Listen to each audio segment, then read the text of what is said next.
My dad, his body took a turn for the worse. He couldn't hold down any more food for some reason.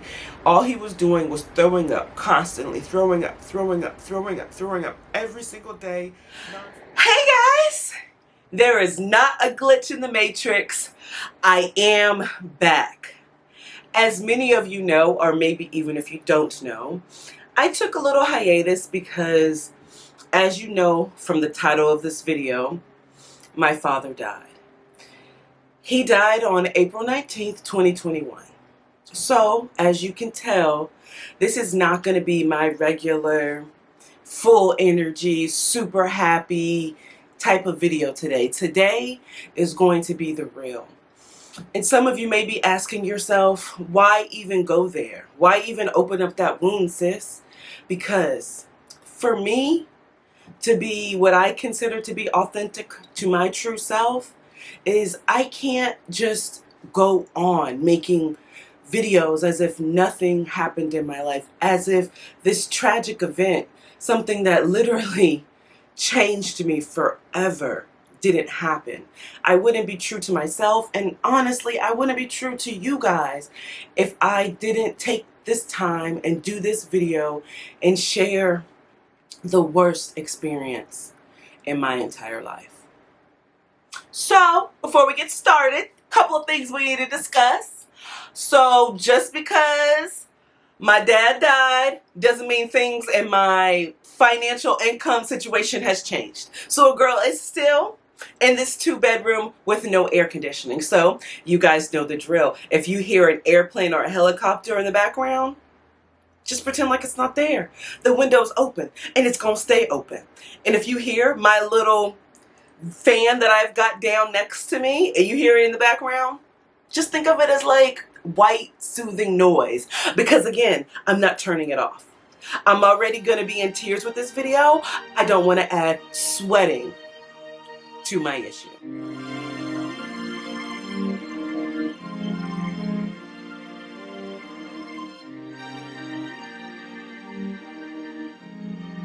Okay guys, it's time to get to the nitty-gritty. So, I need to take full accountability and just go ahead and say, my father was diagnosed with colon cancer 3 years ago. Exactly August 3 years ago. And I didn't share with the world at all what was going on. It was something that I wanted to hold very close to me. At the time, also my grandmother on my mom's side, my mom's mom, also had just passed away literally the same time my dad was diagnosed with colon cancer. It was an extremely tough time in my life, and I wasn't ready to talk about it. I was still very much in the denial phase, and also we hoped for the best. You know, he was going through chemotherapy, and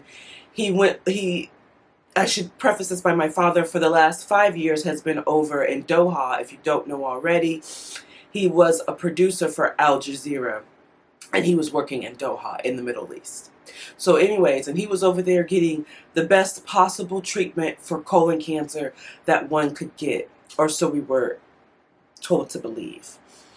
They have free health insurance over there, so every single one of his treatments was covered.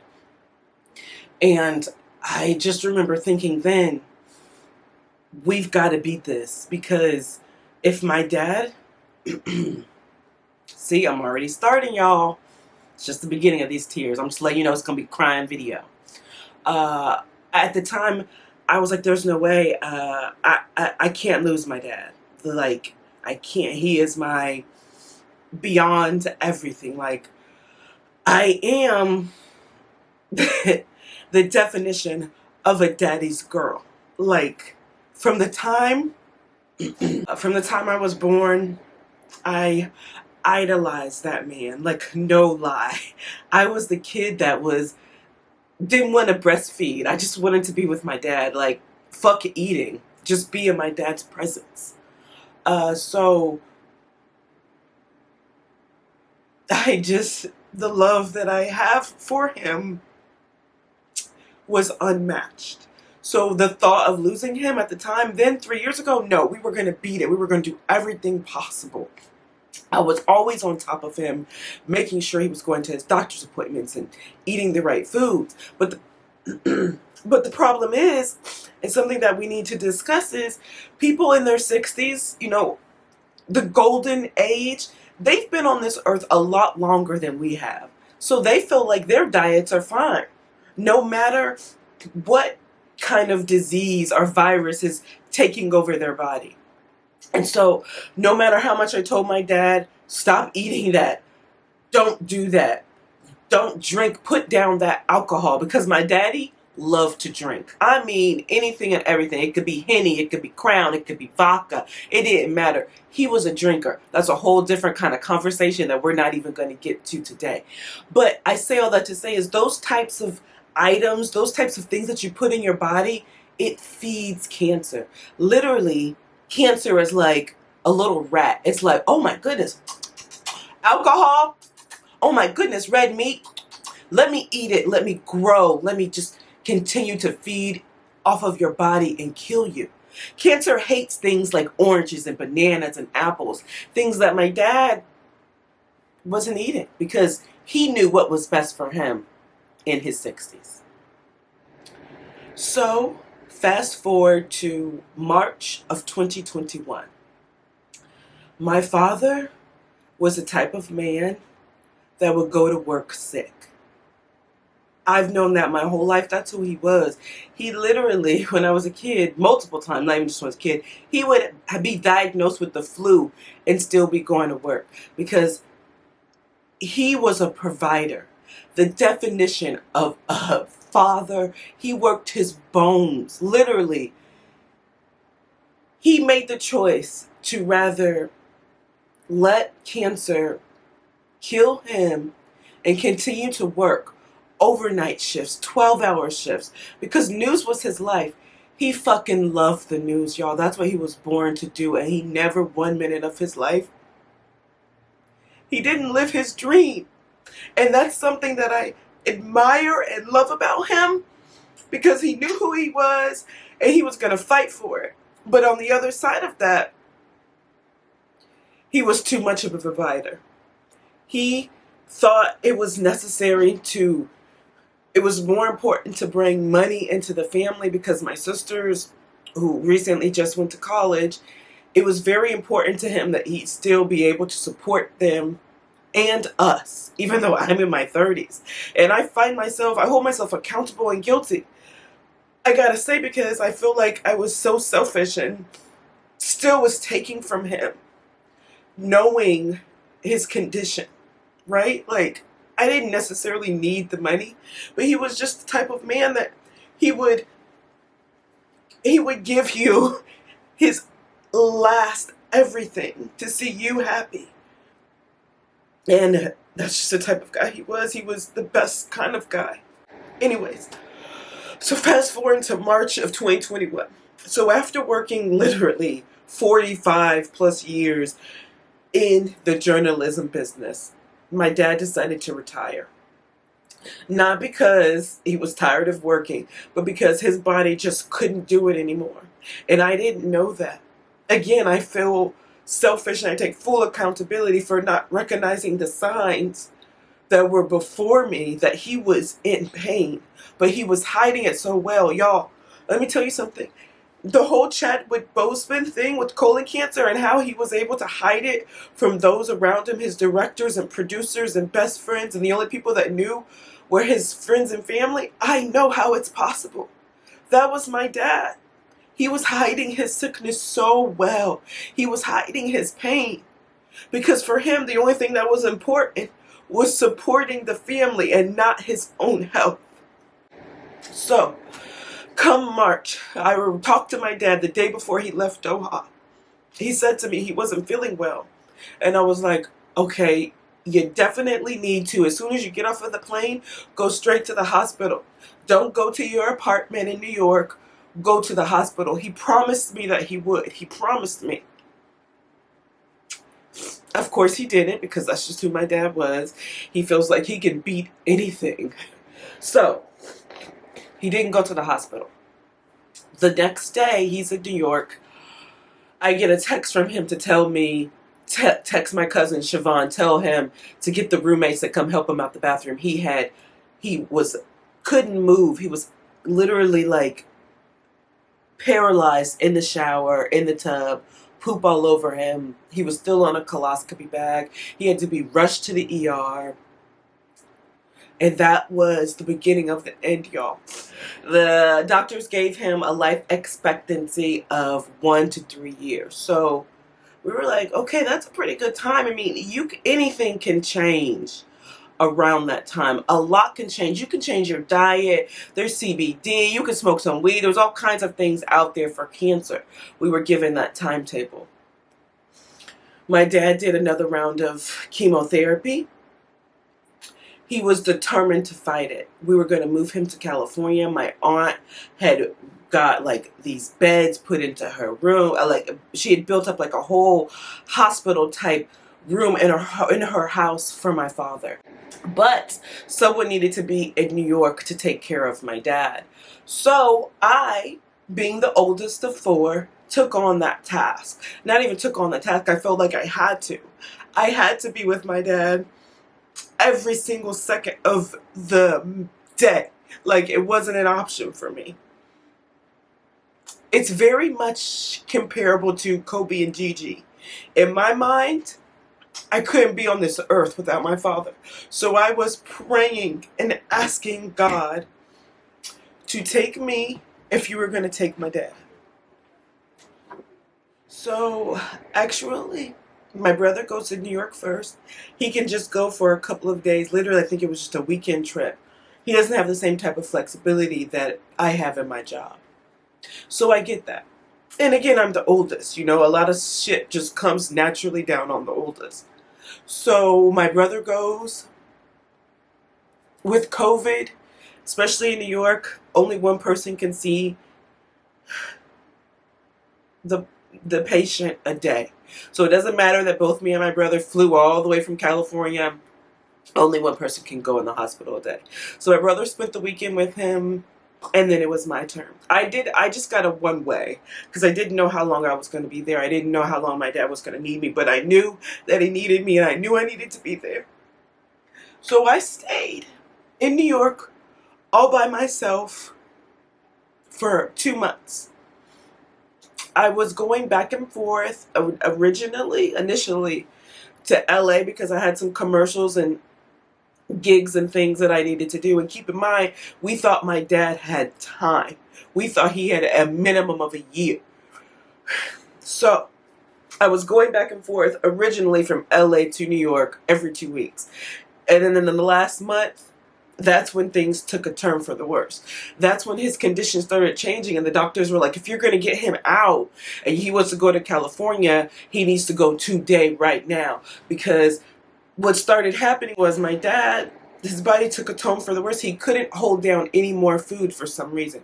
All he was doing was throwing up, constantly throwing up every single day, nonstop. He couldn't even hold down water.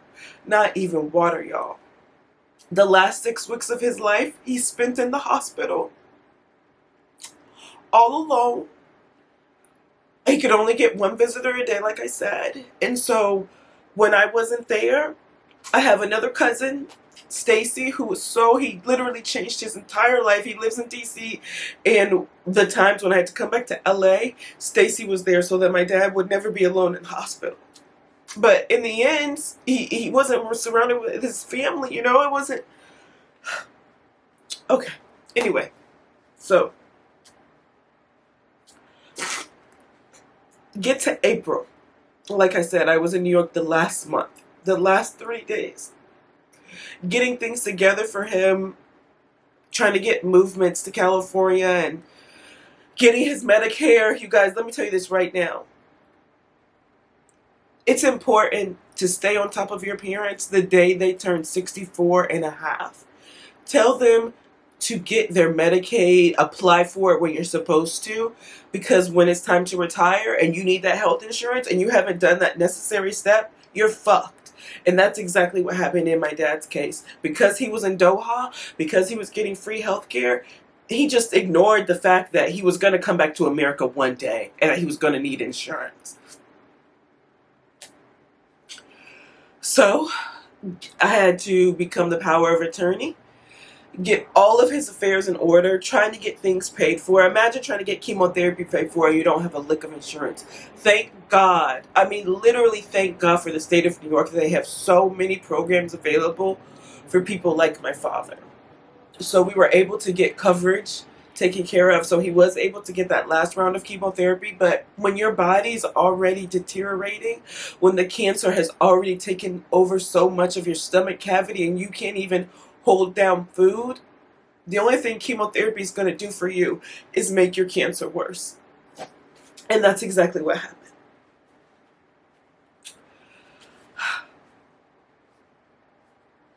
My sisters, Kennedy and Caitlin, twins, they were 17 at the time. They came up to New York the last 2 weeks to be with me and to see my dad. But because they're underage, New York would not let them in the hospital. They could not see my father. The only concession that they got was the day he died. They let him come in and spend 5 minutes each with him. That's all they got, which is so unbelievably just ridiculous. I can't even go there again. That was just too much for me. Those 6 weeks that I spent in New York were the darkest times of my life. I saw the man who I looked up to my entire life, who signified strength, this signified a black empowerment, who has taught me everything that I ever known, deteriorate in front of my eyes. He lost the ability to talk, to make coherent words, statements. He lost the ability to walk, feed himself, breathe. The only thing that he had left was he still could recognize us. He still knew who I was. So in those last moments with him, I laid with him. He kissed my head. He couldn't talk, but we played music.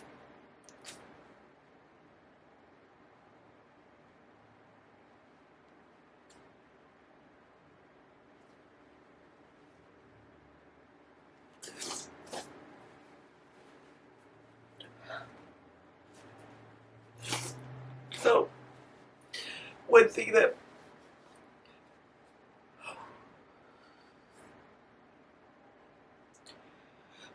that my dad absolutely loved was music.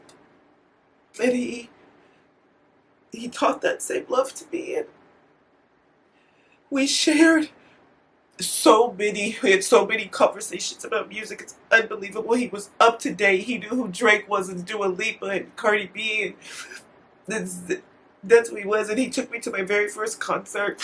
Yeah, I saw Brandy when I was 12 years old. He got me backstage passes anyways.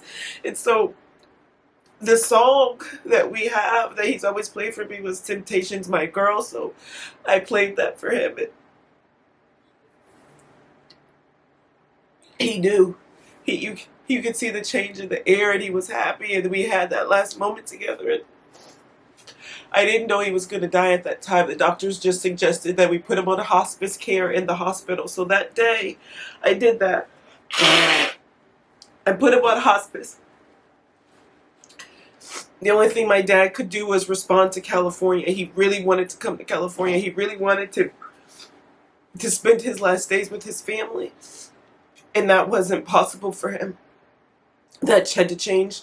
So I put him on hospice, and I felt guilty about him, and they gave him a fentanyl drip. And that was on Monday, April 19th. I went home I didn't go home. I went back to the hotel with my sisters. And I got a call at 8 o'clock that night in saying that your dad had expired.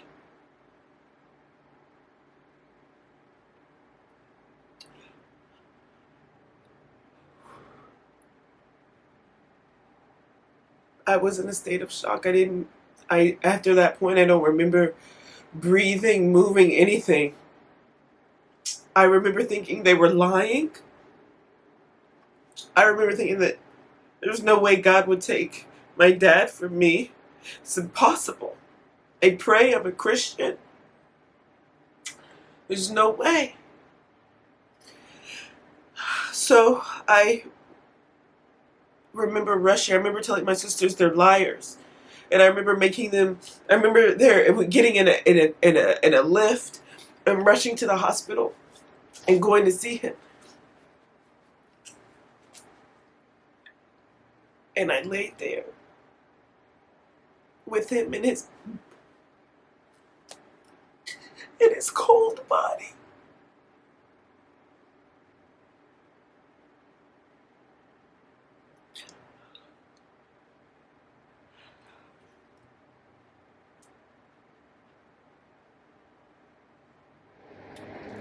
I laid there with him for 20 minutes. The chaplain came in and she was praying over us. And she said, your dad looks so peaceful. He looks like he's just kissing you on your forehead and just giving you blessings. And, you know, that's all nice and dandy and fine. But at the time, you're like, I don't want to hear that. I want him to wake up. So I'm literally trying to wake him up. I'm like, Daddy, wake up. You're cold. You just need to warm up.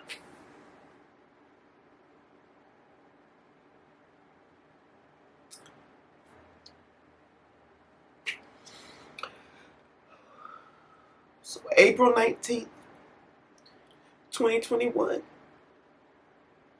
is the day I lost my best friend. My world was shook.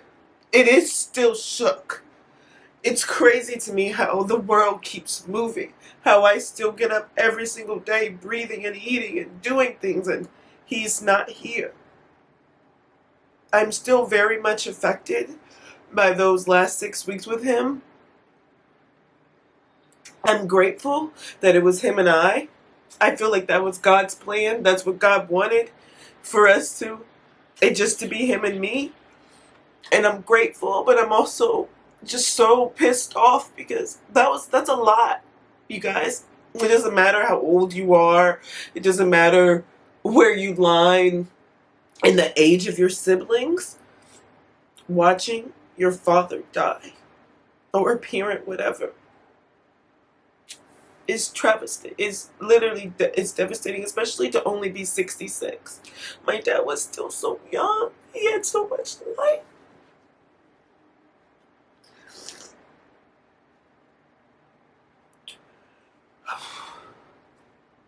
He was going to be with me every single step of the way. We were going to do this Hollywood thing together. That's another thing about why I haven't done videos, guys, is because I haven't yet to post a video that on anything that I've ever done without my dad's approval. He would tell me if it was good or bad. He would tell me to get my shit together. Without having him here, I lost the ability to do what I love because it was tied in with him. A lot of what I do is tied in with him. There's still some things that's going to take me a while to do, like watching sports, watching the news. There's a lot of things I still can't do. I can't listen to Alicia Keys.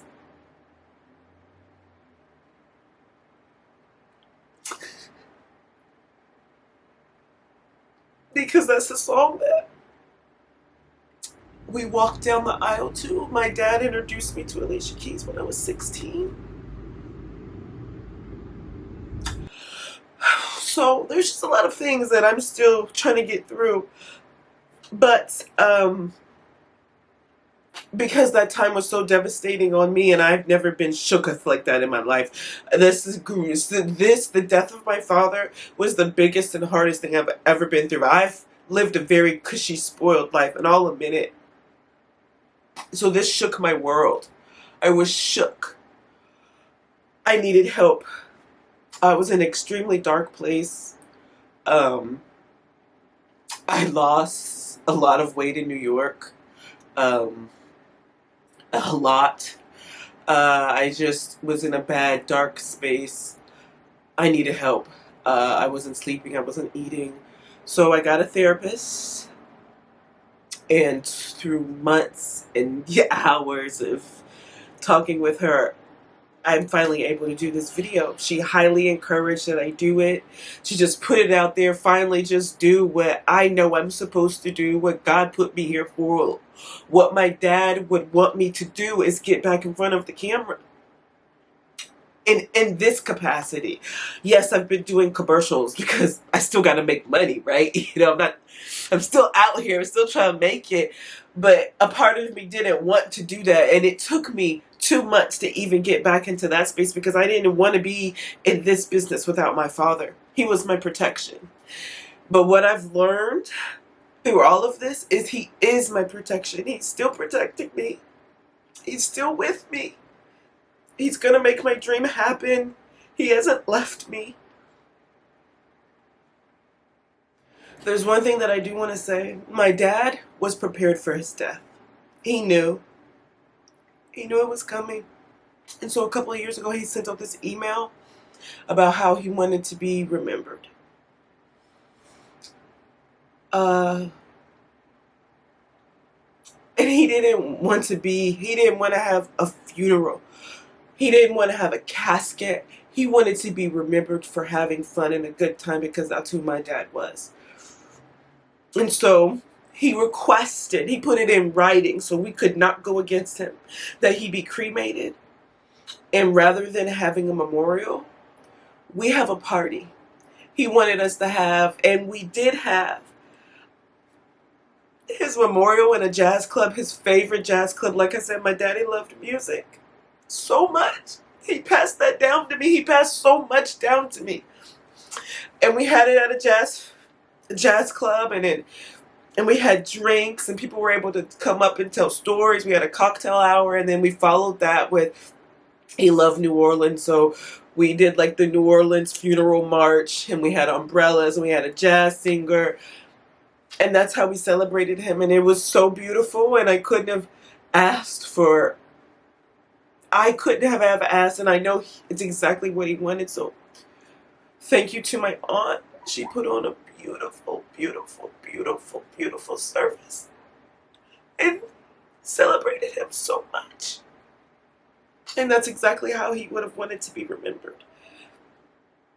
So now we are exactly 4 months out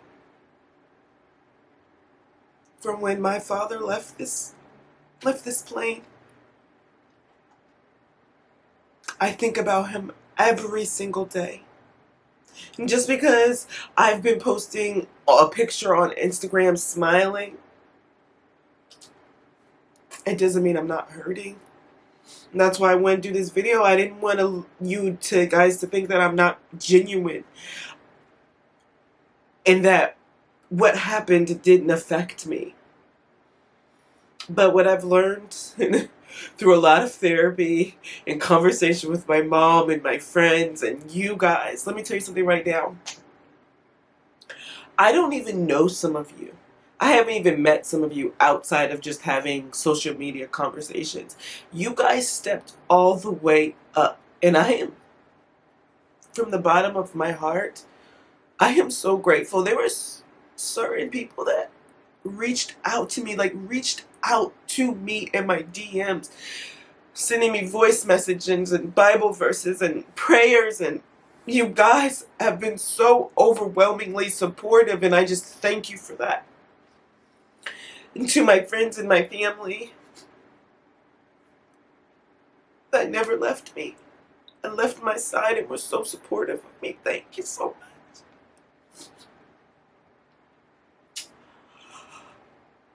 One thing that I've learned in this time is that you need a supportive system around you. You need to lean on your family. And thank God, not only do I have an amazing family, from aunts and uncles and cousins to my mom and my grandfather and all of that, I have the best friends in the world. The best. And my two best friends, Brittany and Shylin, bought tickets immediately to New York. Shylin was a nurse, and she was going to be the one that was going to fly my dad from New York to California, but he passed literally the weekend she came. She saw him, and then he passed the next day. Brittany was coming that following Friday. He was their role model too. For 25 years, he's been in their lives. He helped raise them. So you can imagine how shook they felt, how shook his sisters and his nieces, everyone around him. He was a loved man. The people that he worked with, he worked at CNN and NBC and Al Jazeera. All these people came together and made a video, a Zoom. 70 people on a Zoom throughout the world were on this call, talking and sharing memories and videos and pictures of my dad. So many people sent me videos and voice memos and pictures and, you know, like commemorative stuff of him.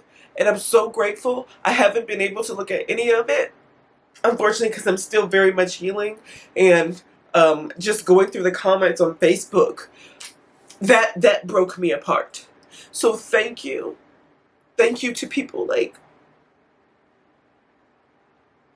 my dad's fraternity, Omega Psi Phi, CNN, Al Jazeera. Just thank you, thank you, thank you, thank you, thank you. Guys have been beyond supportive, and I'm sorry I haven't been very responsive and I haven't watched what you've put out there, but it's just because I can't, because I physically and mentally am not ready. I'm still very much healing from losing the man that I want to be, the man that I look up to. But just thank you from the bottom of my heart. And I think I've cried enough in this video. I think you guys seen enough of my snot and my tears. And this is therapy for me. I'm sure this video is going to be long as fuck. I'll try to edit it down, but probably not, because this is real, and I know what pushed me to do this video is I know there's people out there that feel the same way, that have been through this. Fuck cancer. Fuck it. Fuck it. So, what are you doing? So, I've decided I want to document you. That way we have something for you when you're gone, or even when you're still here, to prove that we can fix this. That's my daddy, y'all. That's my daddy in full effect.